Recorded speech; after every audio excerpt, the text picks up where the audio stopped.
Assalamualaikum warahmatullahi wabarakatuh. Terhormat Bapak Dr. Gustian Juanda selaku pengampu mata kuliah pengantar bisnis. Perkenalkan, nama saya Muhammad Husnul Muawwal. Saya dari kelas manajemen 20E.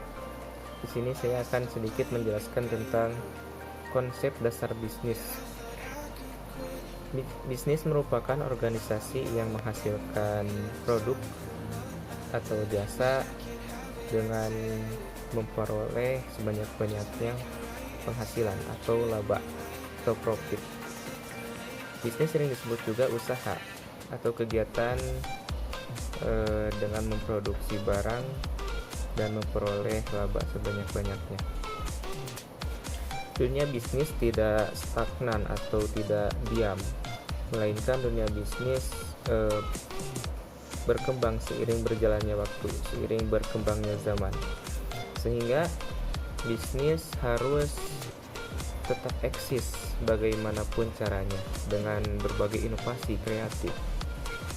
Bisnis juga harus bisa menyesuaikan dengan lingkungan yang kita berada, dengan lingkungan teknologi yang sudah maju. Bisnis juga terbagi menjadi dua, yaitu bisnis profit dan non-profit.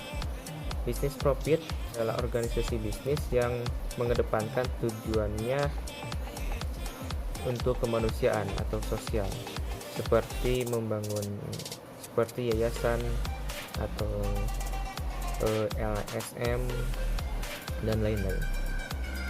Sedangkan bisnis profit adalah organisasi bisnis yang mengedepankan tujuannya yaitu memperoleh laba atau keuntungan. Di dalam bisnis terdapat dua lingkungan. Yang pertama lingkungan internal dan yang kedua lingkungan eksternal. Lingkungan internal salah satunya pemilik bisnis atau founder, orang yang mendirikan bisnis tersebut. Yang kedua pegawai, yang ketiga konsumen. Dan lapisan kedua di lingkungan internal ada manajemen, orang yang mengatur atau memanage karyawan untuk bekerja dengan kapasitasnya yang bertujuan untuk mencapai keberhasilan sebuah perusahaan. Yang kedua ada pemasaran, yang selanjutnya ada keuangan. Lingkungan eksternal di bisnis, yang pertama ekonomi. Lingkungan eksternal cukup mempengaruhi di dalam dunia perusahaan. Yang pertama ekonomi.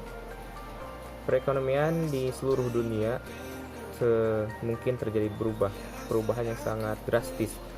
Contohnya seperti pandemi ini, yang awalnya untuk berkegiatan bisnis harus tatap muka, harus man to man atau door to door.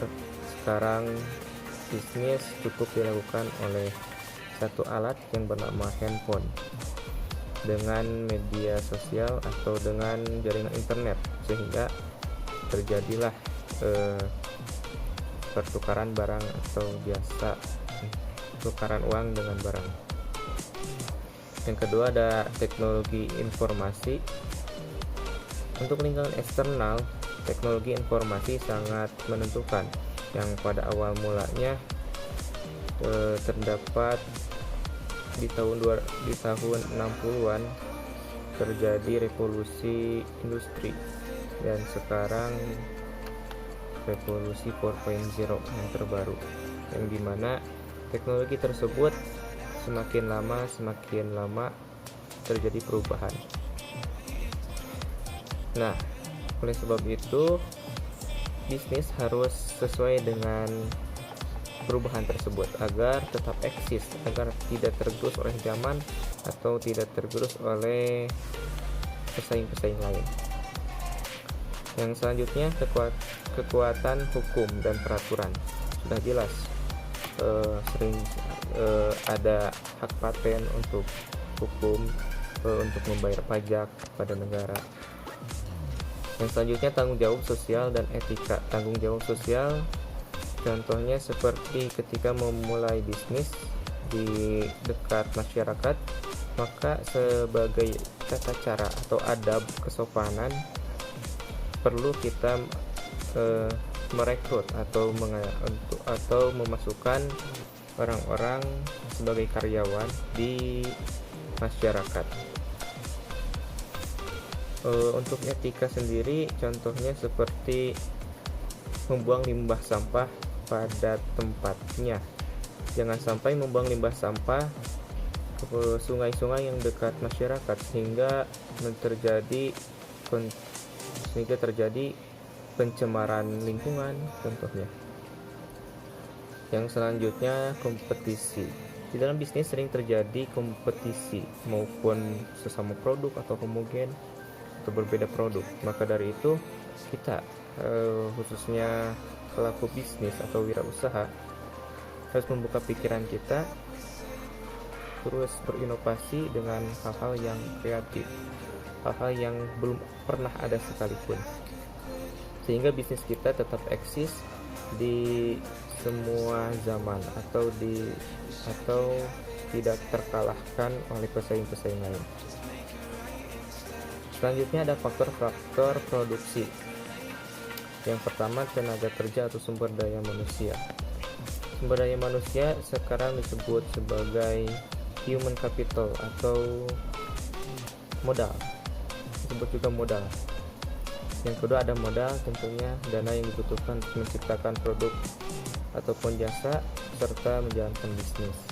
Yang ketiga ada sumber daya fisik, segala terwujud digunakan oleh organisasi dalam melaksanakan kegiatan bisnisnya, seperti alat-alat, peralatan, gedung, dan lain-lain. Yang keempat ada wirausahawan. Yang terakhir sumber daya informasi. Ya, sekarang informasi sudah sangat luas atau sudah sangat mudah dijangkau dengan adanya revolusi 4.0 tentunya. Contohnya seperti HP, kita dapat mengakses berbagai informasi tanpa ada filter. Diri kita sendiri yang memfilternya. Jadi sumber daya informasi khususnya untuk bisnis sangat terbuka luas. Mungkin dari saya cukup sekian, kurang lebihnya mohon maaf. Bila taufiq wal hidayah. Wassalamualaikum warahmatullahi wabarakatuh.